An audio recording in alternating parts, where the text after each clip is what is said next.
Hey guys, I've owned these 9 properties that appreciated over $1 million in 5 years. During that time, I didn't even see them. Today, I'm gonna go check out all 19 of my properties and just see exactly what condition they're still in. Oh, and by the way, I've got an investor who just moved from California. He does 4 deals per month wholesaling, and he and his wife just moved to Indianapolis in the worst, coldest month possible, but they found out that the market here was really good, so they wanted to join me on my inspection of the rentals. You guys will meet Bruce in a second. Hey, so Bruce, tell me again why you moved from California 4 months ago and moved to Indianapolis. Several reasons. My wife and I have lived in California our whole lives, and pretty much just wanted to utilize our VA loan. So we ended up buying a property, has a main house and a carriage house on the property. Oh, here in Indianapolis? Here in Indy, yeah. That's great, because you could rent one out, right? You could rent the carriage house out. We just got a renter in there about 2 months ago. So that's been pretty cool. Offsetting the mortgage. And right now we're just kind of just trying to get through the winter. Yeah. And it's very different for some California kids to be out here. So I hear all the time, Dad, it's like dedicated additional auxiliary dwelling unit. Yep. And I had never heard of what a carriage house was until I moved to Indianapolis, which was 10 years ago now. And I've since moved out. I was here for 7 years, but Indy has these carriage houses, yep, which is a built-in dadu. Yeah. It's got its own utilities. It's got its own bathroom. It's got its own bedroom or two, and it's usually above a big garage, right? So this property is just a separate unit. It's completely away from the main house. Yes, they're always separate, correct. Yeah. But usually there is a space for you putting your carriage underneath, right? That's why it's called a carriage house. Oh, I never knew that. Yeah. That was my first time hearing, the term carriage house.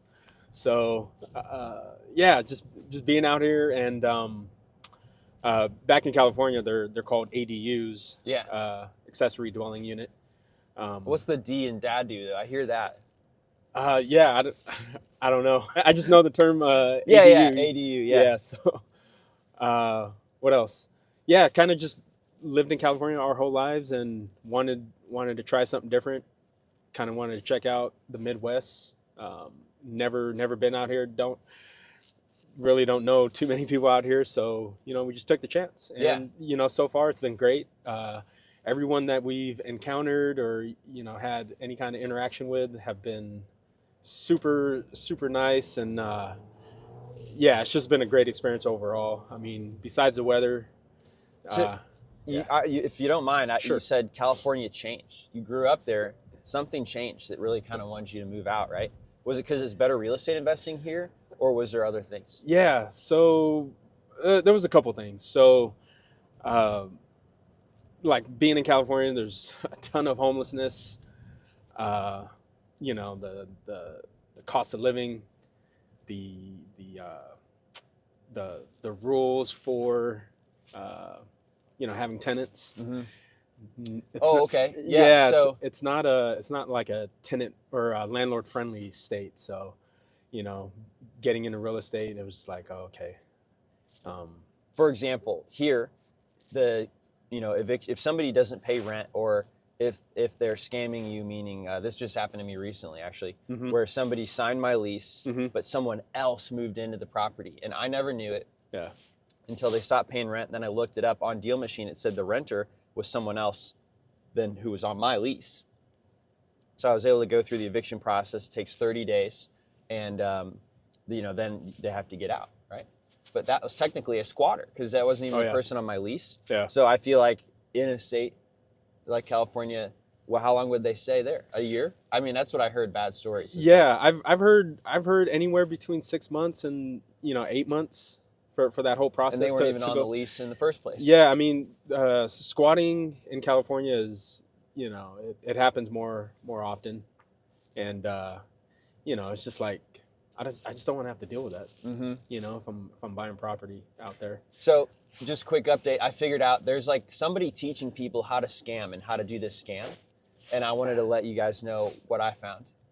What is it? Yeah. So if somebody has a good credit score and they urgently want to get that property under lease, yeah, and they want to move in tomorrow, yeah, No. Yeah. No, don't That- ever do that. huge You red must flag. meet them in person, Yeah. right?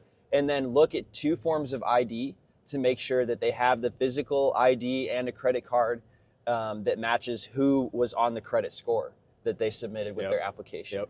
So that right there. The other thing I noticed was all these people work for a fake generic looking transportation LLC company. All of them. Oh, It's really? so bizarre. Yeah.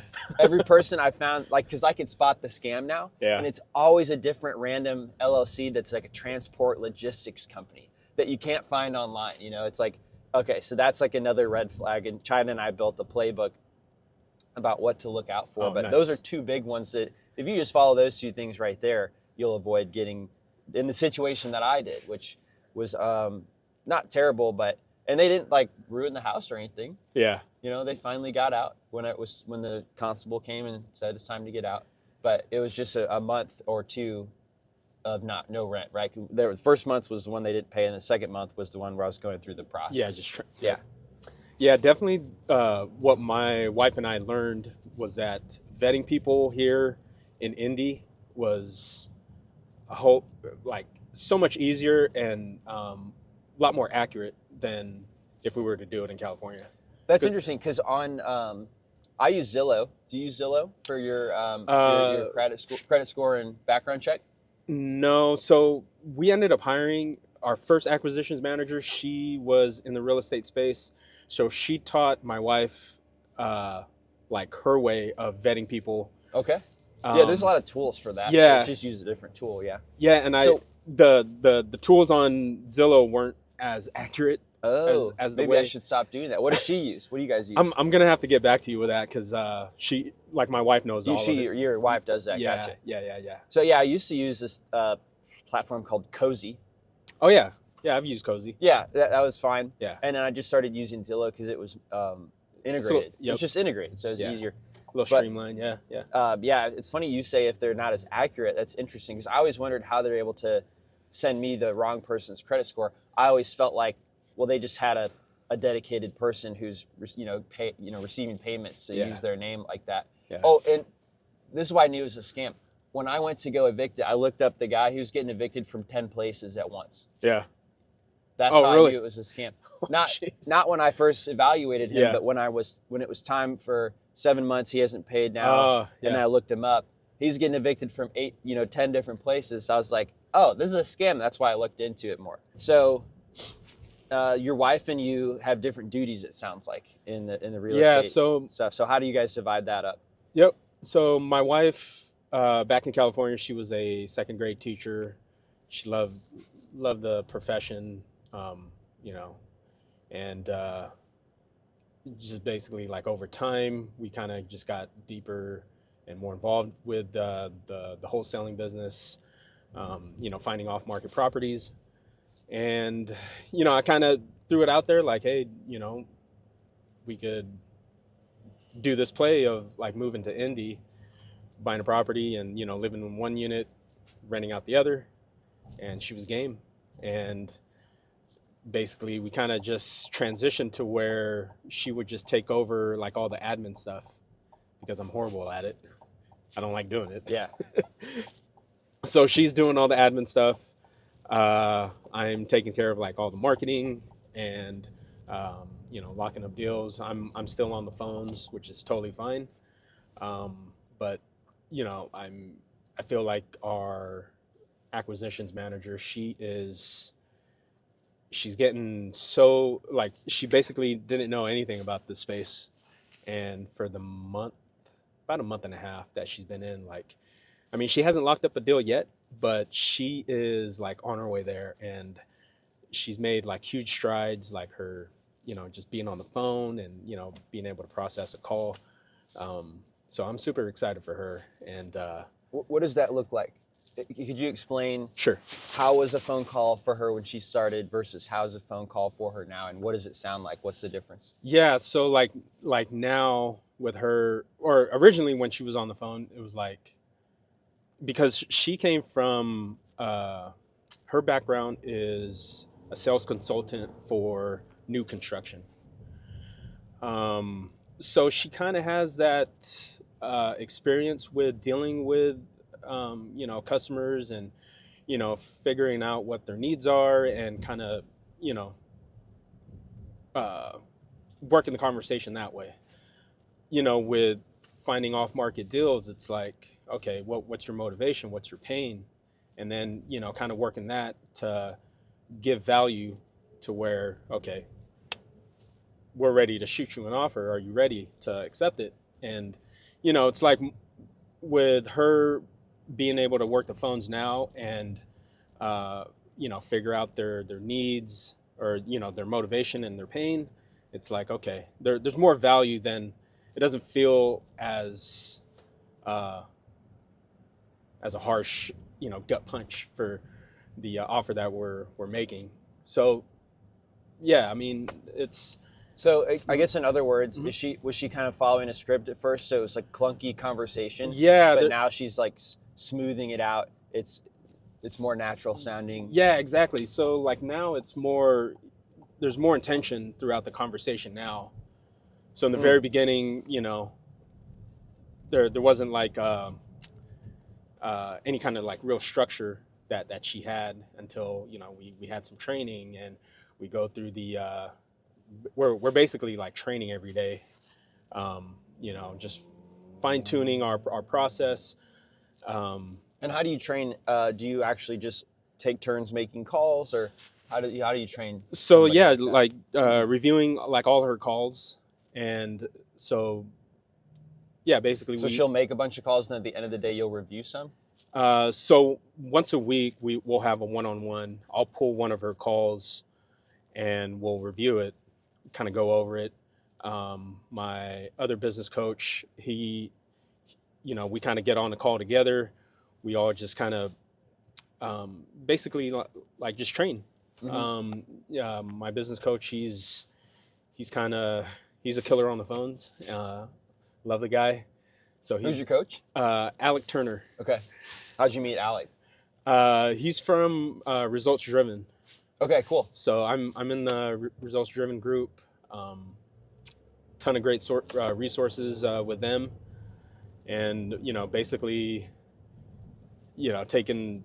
I had some experience before joining them, but I just wasn't like really refined. And then since joining, it's like, okay, I'm kind of like getting out of my own way, and really fine tuning our process, and basically just staying consistent with the marketing, which has been huge.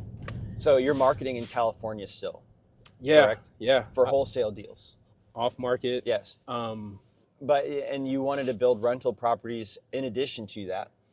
Yeah.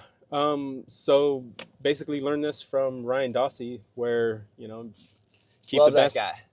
That guy's awesome. I love that dude. He used to live here. Yeah. Now his business is here still. Yep.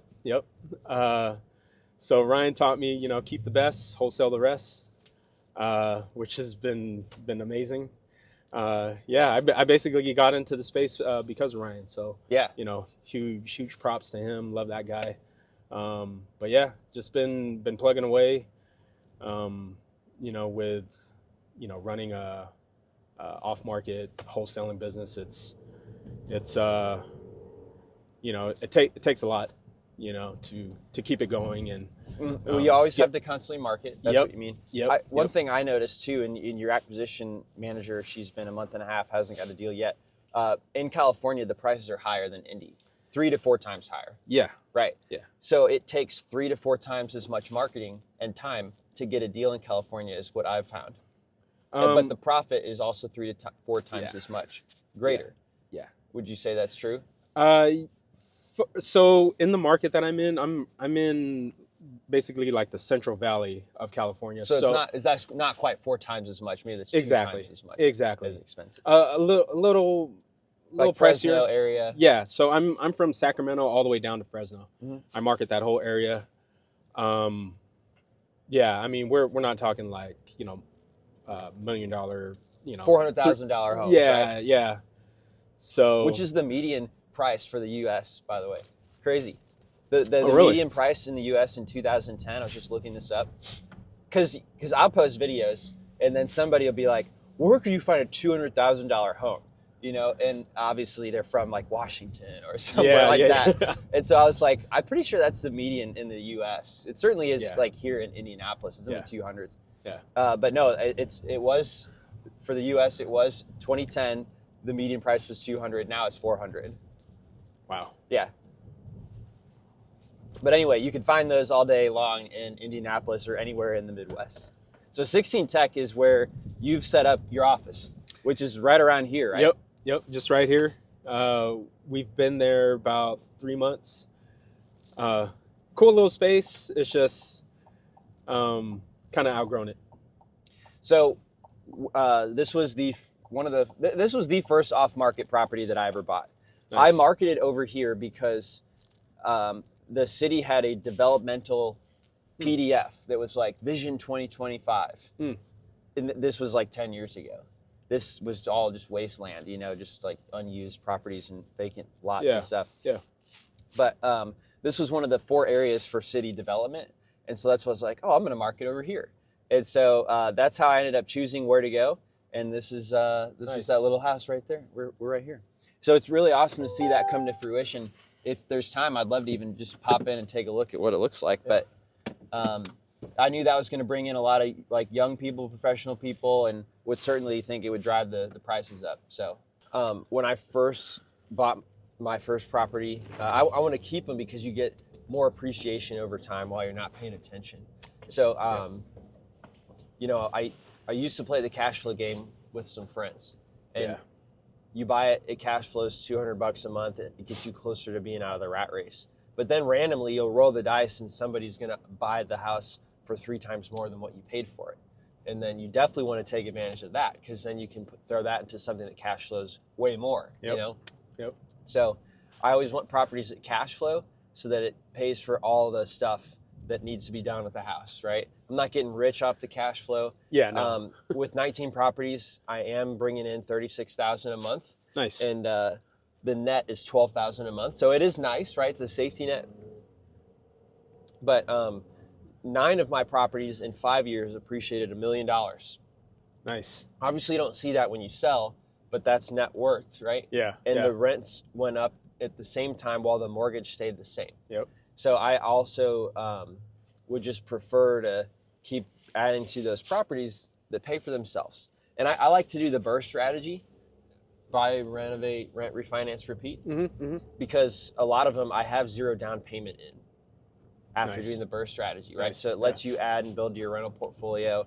And also the properties are largely maintenance free for like 10 years because everything was just replaced, brand new with the BRRRR strategy. And I self-managed. So I like to make my properties like a notch nicer than what other rental properties might be.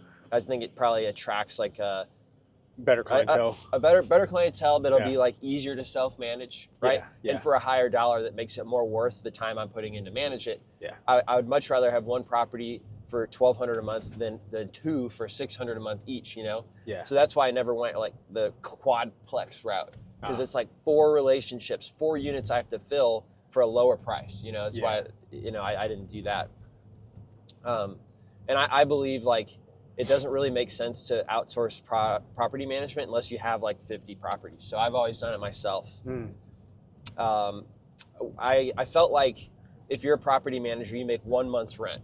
Average rent here's $1,000. So if you want to make $50,000 a year, which would be what you need, say maybe do full time, you need 50 properties, right? So if as a property manager, you're going to find somebody that has a portfolio, and you're not going to care about the guy who has 2 properties.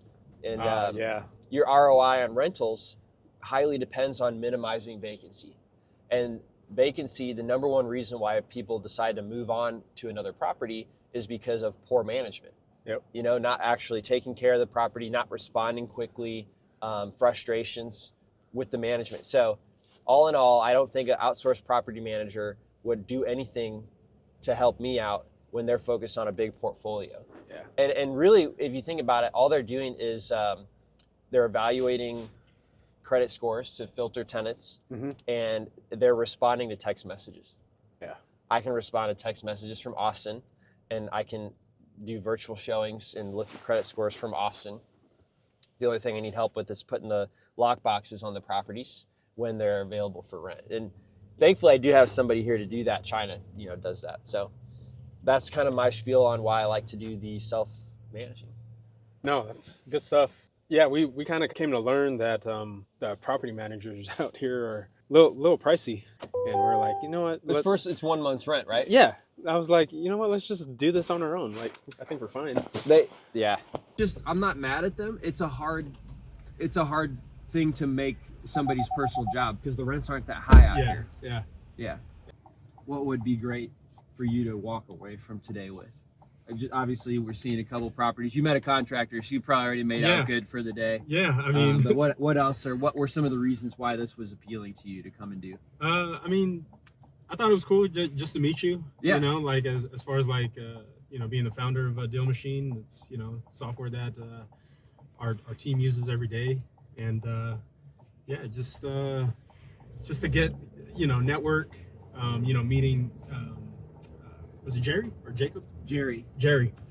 Meeting Jacob was huge. So, and just really just seeing how your process of, checking out your properties and, kind of learning from that. So to be clear, I've never done this. Oh, really? No. Nice. So, like I said, most of them should be maintenance free for a while. Yeah. But some of them I've, owned for now 6 years and I haven't seen it. Oh, wow. In that time frame. So I want to go check on them. Recently, I discovered one of my property tenants been there for 3 years, right? But I happened to drive by. I was like, well, that don't look right. And I believe that a property in good condition, people are incentivized to keep it in good condition. And once it starts to look bad, then they take care of it worse. It's kind of like your messy room. Yeah. If it's messy, you just throw more shit on the pile and it keeps getting worse. Yep. And I do want to keep them in good shape. So a lot of times, sometimes the tenant won't tell me if something's wrong.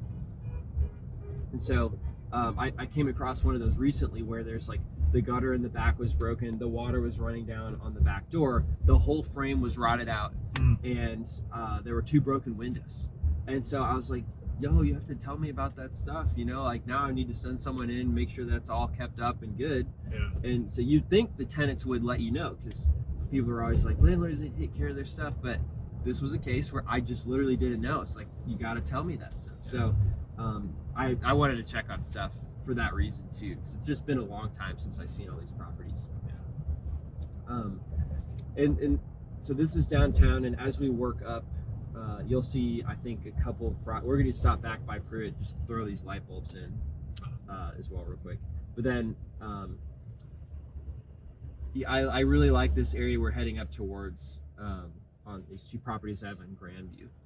Okay. They're like more higher rent. Where these are like 1,300, both the ones we just saw. And then we're kind of working our way up. And my one in Carmel is like 2,800 per month. So it's working up the price range as well. Nice. One thing I've noticed is like nothing above 2,800 will rent. It doesn't seem like it rents well for me in Indianapolis. If people are going to spend that much on rent, typically they're buying the house. Or they want a really nice place, but they don't want to pay enough rent so that it cash flows. Yeah. And like I said, I want it to pay for itself. So that's kind of what I've noticed. I've had to sell one house because of that. It was just a little bit above there to make it work, and nobody would rent it. So I don't want to sell any houses. I want to keep them so they keep appreciating, but that one is for sale. Yeah, the house that we're in now, we had to adjust the rent because it was like what the area comps were going for. I think when we listed it, it was just like, oh, we're not getting a ton of traction. So we dropped it down a little bit. Still did our same process of vetting and everything, but we definitely found what I feel is a good tenant. I mean, the tenant that did rent our property, he was at his previous for like 12 years. Oh, nice. That's a good sign. And and he invited us over, and I was like, okay, let's go check this guy's house. He invited us over and went inside, and I mean, the house was like super clean, well kept. I'm like, okay, well, this is a good sign. So that's great. Yeah. It's so funny. Like, there's always like people on the internet. They're like, man, all you landlords, you're hoarding assets that people need for basic shelter. Yeah. It's like, no, I rent myself. There's advantages to renting. There's no down payment. You have flexibility. I've moved 8 times in the last 12 years. It's because I always, you know what I mean? Like, yeah. I just prefer to rent myself. It's funny that they think you're evil. What about people who make food? They're also making money off of a human necessity. Yeah. Or who would they want to rent to own the houses? That's always my question too. Yep. You think a government house would be like that nice? Like, come wipe the vent down? No. I used to serve in the military, and none of the barracks or housing was anywhere near that level. So, thanks for your service. What did you do in the military? I was an aviation electrician. So basically worked on like radar systems, navigation systems. Okay. Well, actually, the first 2 years I worked on the flight deck, and then the last 2 years I went below decks and worked in aviation electronics. So is that did you come out of the military and that's when you started wholesaling? No, so joined the Navy in '99. Served 4 years. Was highly considering, staying, but things, circumstances, whatever. Ended up going back to Stockton and worked at the utility company. Okay. For about 15 years. Oh wow! So you're doing 4 deals a month? Yeah. Wow, dude, that's great. Yeah, no, just looking to scale. So I did like 7 deals this year. So China's my assistant. She'll help fill in when needed for in-person stuff. Nice. But I'm the one who pulls the list, sends the mail. I have Call Porter, which is Ryan Dawson's company. Oh, yep. Answer the calls. Yep. And then I'll be the one that like calls them back. Then figure out what I can offer for the property. If somebody needs to go in person, China will go in person. So, not too high volume. So that's how I'm doing it currently. Yeah. What type of payment structure do you recommend for acquisitions hire? Yeah, so with our team member, so it's a base pay of $2,000 a month, and basically the commission structure, depending on the size of the deal. So I believe like the first like 2 or 3 deals is at 6% of like 15K, just under $1,000, right? Nice. So she gets that, and then anything if she locks up 4 deals or more, then it bumps up to 7, I believe is how it's structured. So it's mainly just commission based, and then I'd pay that all day if she's able to lock up a deal for me. Right. So yeah, I mean it puts us in a good spot for to pay her marketing, all the other expenses that come along with it. One of the things I respect most about Bruce is when something was bothering him, they took action. They didn't like how California developed. They took action to try to improve their lives, and they've moved here to Indianapolis. So take that away. That was something that inspired me. Thanks for listening to the DealMachine Real Estate Investing Podcast. Please leave us a review and follow along wherever you're listening to your podcast.